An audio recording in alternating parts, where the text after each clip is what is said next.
जय हिंद, नमस्कार दोस्तों, कैसे हैं आप सभी। स्वागत आप सभी का आज इस सेशन में। आज इस वीडियो के अंदर हनुमान बेनीवाल के फैंस, हनुमान बेनीवाल को चाहने वाले लोगों के लिए बहुत अच्छी खबर है और आप सभी के लिए, आपके लिए ये वीडियो बनाया जा रहा हूं मैं। आप सभी देख सकते हैं, आप सभी के लिए यहाँ पे हनुमान जी बेनीवाल को यहाँ पे डिप्टी स्पीकर बनाने का वादा किया जा रहा है, संसद के अंदर मुद्दा उठाया जा रहा है। तो अपने इस वीडियो के अंदर ये भी जानकारी देखेंगे कि किसने उठाया मुद्दा और ये क्या सफल हो सकता है और डिप्टी स्पीकर हनुमान बेनीवाल बन जाते हैं तो इनके पास कौन कौन सी ऐसी पावर आ जाएगी और कौन कौन से इनके पास ऐसे पैसे आने लगेंगे जिनकी वजह से जनता की ये जो भलाई कर सकते हैं। तो ये सारी चीजें अपने कवर करेंगे, तो ये सारी वीडियो के अंदर आप देखते जाइएगा। सबसे पहले मैं वो वीडियो दिखाना चाहूंगा जो अभी काफी ज्यादा चर्चा में चल रहा है और उस वीडियो की वजह से आप सभी कह रहे हैं कि हनुमान जी बेनीवाल है डिप्टी स्पीकर बनना चाहिए। डिप्टी स्पीकर हम एक मोशन मूव करने वाले हैं कल। मैं चंद्रशेखर और राजकुमार रोड, पप्पू यादव आएंगे नहीं मालूम, ताकि बेनीवाल को डिप्टी स्पीकर बनाया जाए। सर आप देखिए, executive feels happy with panel of chairman. Sir तो आपने इस वीडियो के अंदर देखा है कि हनुमान बेनीवाल के लिए ओवैसी जी आवाज उठा रहे हैं कि हम जो नेता है वो सभी नेता है जो सपोर्ट कर रहे हैं हनुमान बेनीवाल को डिप्टी स्पीकर बनाने के लिए। और उसके बाद जो बात है जो इन्होंने संसद के अंदर रखी है और ये बात के अंदर इन्होंने राजकुमार रोत का नाम लिया, अपना नाम लिया और एक नेता को और नाम लिया, वो साथ में आएंगे नहीं है, कन्फर्म नहीं है। बाकी और एक दो नेता का नाम लिया। मतलब इनको कैसे चुना जाता है और क्या वाकई में इनको चुना जा सकता है, तो ये सारी बात करते हैं। तो सबसे पहले मैं आपको इस टाइप की जो जानकारी होती है वो बताना चाहूँगा कि डिप्टी स्पीकर क्या होता है। सबसे पहले ये चीज़ देख लीजिएगा और उसकी पावर क्या होती है तो आप देख ही सकते हैं। मैं आपको बता दूं कि डिप्टी स्पीकर है जो भारत की संसद का एक सदस्य होता है, जो स्पीकर के बाद का पद होता है। जो लोकसभा के अंदर दो महत्वपूर्ण पद होते हैं, एक तो आपका स्पीकर और दूसरा आपका डिप्टी स्पीकर। और डिप्टी स्पीकर जो आपका अस्थायी होता है, जो हिंदी के अंदर कहें तो स्पीकर का मतलब अध्यक्ष होता है और डिप्टी स्पीकर का मतलब उपाध्यक्ष होता है। तो हनुमान बेनीवाल को यहाँ पे उपाध्यक्ष बनाने का बात है जो रखा है इन्होंने।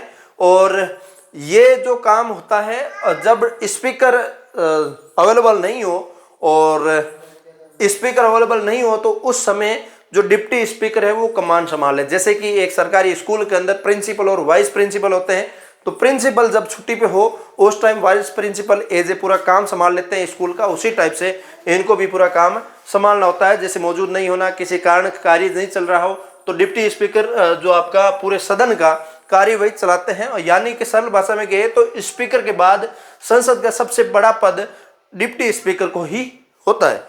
तो ये देख सकते हैं। दूसरा बात करूं तो डिप्टी स्पीकर की शक्तियां क्या क्या होती है, तो डिप्टी स्पीकर क्या क्या कर सकता है आप सभी के लिए या फिर संसद के लोगों के लिए। तो मैं आपको बात करूं तो डिप्टी स्पीकर की शक्तियां होती है जो संसद की एक कार्यवाही चलाना होता है। संसद के अंदर जो सांसदों को बोलने की अनुमति देना।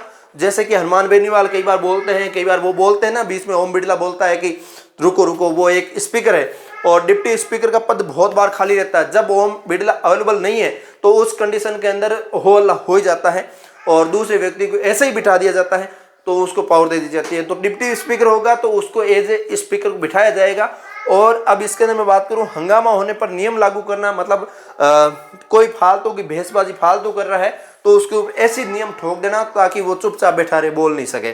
और संसद में अनुशासन बनाए रखना, ये भी इनका कार्य होता है। उसके बाद बिल और प्रस्ताव पर भी चर्चा करवाना। मतलब जैसे कि राघव चड्ढा को आप सुनते होंगे, वो कहते हैं इनकमिंग कॉल तो चालू रहनी चाहिए, तो उस कंडीशन में मुद्दा उठाते हैं। डिलीवरी बॉय को मुद्दा उठाते हैं। जैसे एयरपोर्ट के अंदर महंगे सामान मिलना, वो भी मुद्दा उठाते हैं। तो ऐसे जब मुद्दा उठाते हैं तो उनको बोलने की अनुमति देना, उनके ऊपर चर्चा करवाना, उनको बुलवाना और सामने वाला विपक्ष वाला पक्ष वाला क्या बोलता है उनको बुलवाना और दोनों के आपस में बहस करवाना, उनका काम भी स्पीकर का ही होता है। स्पीकर के बाद डिप्टी स्पीकर का हो जाता है। ये सारी पावर है डिप्टी स्पीकर के पास रहती है। अगर सदन में बराबर वोट हो जाए तो निर्णायक वोट देने का भी अधिकार डिप्टी स्पीकर के पास होता है। जैसे कि दोनों साइड पक्ष और विपक्ष दोनों में बराबर वोट हो गया तो डिप्टी स्पीकर कहेगा मैं जिधर जाऊंगा उसकी सरकार बनेगी। तो ये पावर भी इनके पास होता है। और डिप्टी स्पीकर कैसे चुना जाता है, तो वो मैं बात करूं तो आमतौर पर विपक्ष के नेता में से डिप्टी स्पीकर चुना जाता है। और हनुमान बेनीवाल है जो विपक्ष के नेता है, आप सबको पता है डिप्टी स्पीकर लोकसभा सांसदों द्वारा ही चुना जाता है। और डिप्टी स्पीकर विपक्ष ताकि संसद में संतुलन है जो बनाया जा रखे।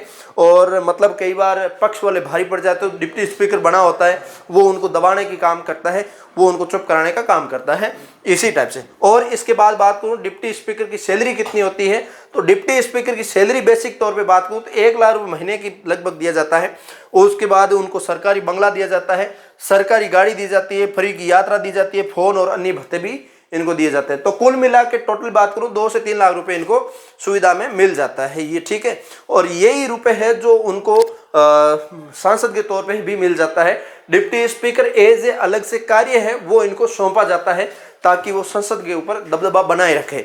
और उनमें से एक महत्वपूर्ण नेता जो हनुमान बेनीवाल इनको दिखे तो उन्होंने ये बात रखी है कि हनुमान बेनीवाल को डिप्टी स्पीकर बनाया जाए। तो ये सारी चीज़ें आपके सामने हैं, ये सारी चीज़ें मैंने आपके लिए कवर की है।